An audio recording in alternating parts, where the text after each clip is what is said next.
তা কেস করবো না? ও আমার বউকে পালাবে, তাহলে আমি ওর নামে কেস করবো না? এ বাবা, আমি তো চলে এসেছি তোমার ঘরে। আমি যখন ঘর ছেড়ে চলে গেছিলাম তুমি তখন কেস করেছিলে, তখন ঠিক ছিল। কিন্তু ওগো স্বামী, আমি যে আবার ফিরে এসেছি, তাহলে আবার কেন তুমি তার নামে কেসটা করে রাখবে? সেই জন্য বলছি কেসটা তুলে নাও গা, চলো। তুমি তাহলে আর পালাবে না তো? ওরে বাবা না, আবার কেন পালাবো?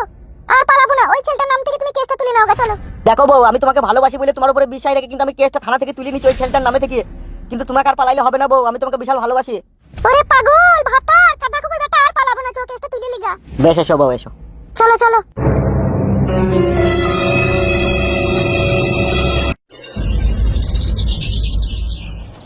স্যার, আমি আগেই আপনার কাছে ক্ষমা চেয়ে নিচ্ছি, আর খুব দুঃখের সাথে আমি আপনাকে জানাইছি। আমার বউকে যেই ছেলেটা ঘরে থেকে নিয়ে চলে গিয়েছিল, সেই ছেলেটার বিরুদ্ধে যে আমি মামলা করেছিলাম, সেই মামলাটাকে আমি তুলে নিতে চাইছি। হোয়াট? জি স্যার, আমি মামলাটা তুলে নিতে চাই। এই যে মিস্টার, এদিকে তাকাও। আপনি যেটা করেছেন, সাধারণত এরকম পরিস্থিতিতে যেই মামলাটা হয়, আইপিসি 366 বিবাহিত নারীকে প্রলোভন দেখিয়ে বাড়ি থেকে নিয়ে যাওয়া, আইপিসি 376 সম্মতি না থাকলে ধর্ষণ, এই ধরনের মামলা নন কন্টেবল, শুধু আপোষ করেই তুলে নেওয়া যায় না, শুধু আদালতের অনুমতিতেই হয়। আইনের চোখে মামলাটা আপনার নয়, আপনার স্ত্রীর। তার কারণ অভিযোগটা তার শরীর আর সম্মানের সাথে জড়িত। তাই আমাদের আর কিচ্ছু করার নেই, কেস ফাইল হয়ে গেছে, আপনার স্ত্রীকে আদালতে নিয়ে যান, সেখানে আপনার স্ত্রীর ন্যায্য বিচার হবে। স্যার, কেসটা আমি আপনার কাছে করেছিলাম, আপনার কাছেই তো আমি তুলে নিতে চাইছি, তাহলে আবার আদালতে কেন যাবো? আরে লাউড়া কাবাল, হুঁশ বুদ্ধি কম, বুঝে কম। এখানে আমাদের কিচ্ছু করার নেই, ঠিক আছে? এই কেস চলছে, এই কেস তোলা আমাদের পক্ষে সম্ভব নয়। আপনি আপনার স্ত্রীকে আদালতে নিয়ে যান, আপনার স্ত্রী সেখানে সত্য মিথ্যা বলবে, সেখান থেকেই জজ যে রায় দিবে সেই রায়টাই ঠিক হবে। আমাদের কিচ্ছু করার নেই, আপনি আসতে পারেন।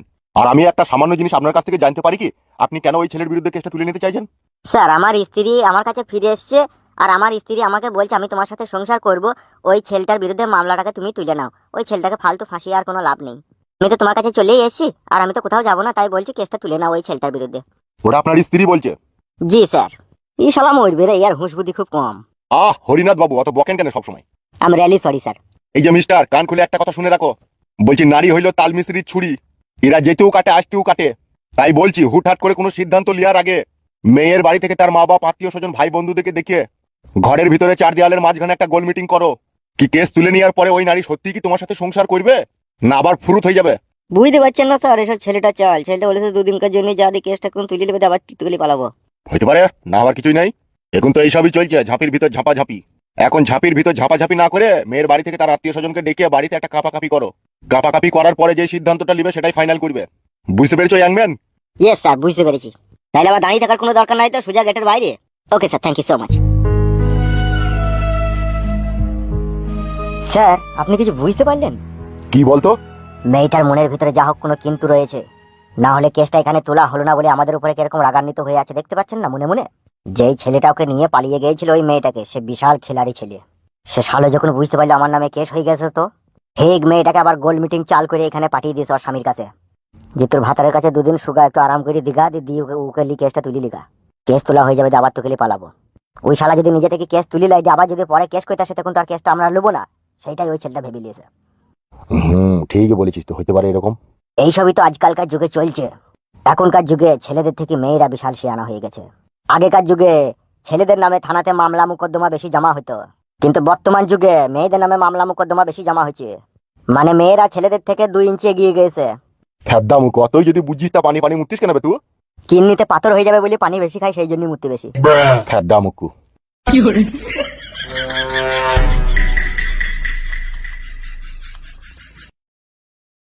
প্রণাম নিও স্যার। এটা আবার কিরকম প্রণাম করা হইলো? বলছে শালাই আমার জিলেপি যে, ও তার বউটা ক্ষীর কদম। দিদি শাশুড়ি জানোই আমার রসেরই চমচম, এই ঘরেরই জামাই আমি, দুঃখ কি আমার, তাই আপনাকে আমি ডিজিটাল মডেলে প্রণাম করিয়াছি। এবার কাজের কথায় আসি নাকি? নিঘাত, তুমি এমএলএ সাহেবের লোক বলে এরকম মস্করা করে আমার সাথে বেঁচে যাও। তুমি যদি আন পাবলিক হইতে না, সিদ্ধ ডিম গরম করে পুঙ্গায় ভরে দিতাম তোমার। না হেসে কি হয়েছে বলুন? তো যেটা আপনাকে বলে পাঠিয়েছে এমএলএ কালুয়া সাহেব, এমএলএ কালুয়া সাহেব বাইরে থেকে একজন লোককে নিয়ে এসেছে, তার হাত দিয়ে এই মরুভূমিকে মার্ডার করা হবে।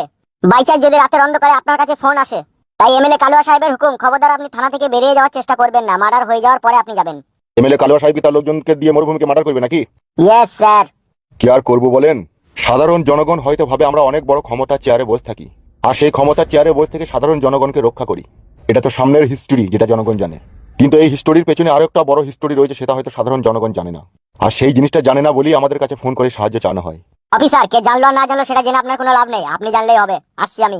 এটাই ফুল অ্যান্ড ফাইনাল কথা আপনাকে জানিয়ে দেওয়ার জন্য আমাকে কালুয়া সাহেব পাঠিয়েছে, তাই আপনাকে জানিয়ে দিলাম।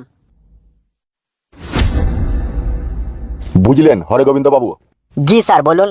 এক এক সময় আমার মনে হয় পুলিশের চাকরি না করে বাজারের ভিতরে বড় একটা যদি মুদিখানার দোকান খুলতাম, তাহলে হয়তো সম্মানের সাথে আমি দুনিয়ায় বাঁচতে পারতাম। কিন্তু এই পুলিশের চাকরি করতে এসে দেশের যারা নেতা মন্ত্রী রয়েছে, তারা এমন এমন আমাদের পায়ে বেরি পরিয়ে দেয়, সে ফাঁস খোলা খুব কঠিন ব্যাপার হয়ে পড়ে। এই জন্যই আজকে সাধারণ মানুষ পুলিশকে ঘৃণা করে। তারা তো এর ভিতরে যে আসল সত্যটা লুকানো রয়েছে সেটা তো আর জানে না। তারা হয়তো ভাবে আমরাই সবকিছুর জন্য দায়ী, কিন্তু আদৌ আমরা সবকিছু জিনিসের জন্য দায়ী নই। সে তো বটেই স্যার, সে একবার কেন 100 বার। সেটা বুঝে না বলাটা ভুল আপনার। এই সমাজে যারা শিক্ষিত মানুষ রয়েছে তারা নিশ্চয়ই আমাদের হাকিকাত হালাত সম্পর্কে অনেকটাই জানে, যে আমরা কোথায় মজবুরিতে পড়ে যাই। জানে বলছিস? হ্যাঁ স্যার, না জানলে চলবে নাকি, তাই সবই জানে।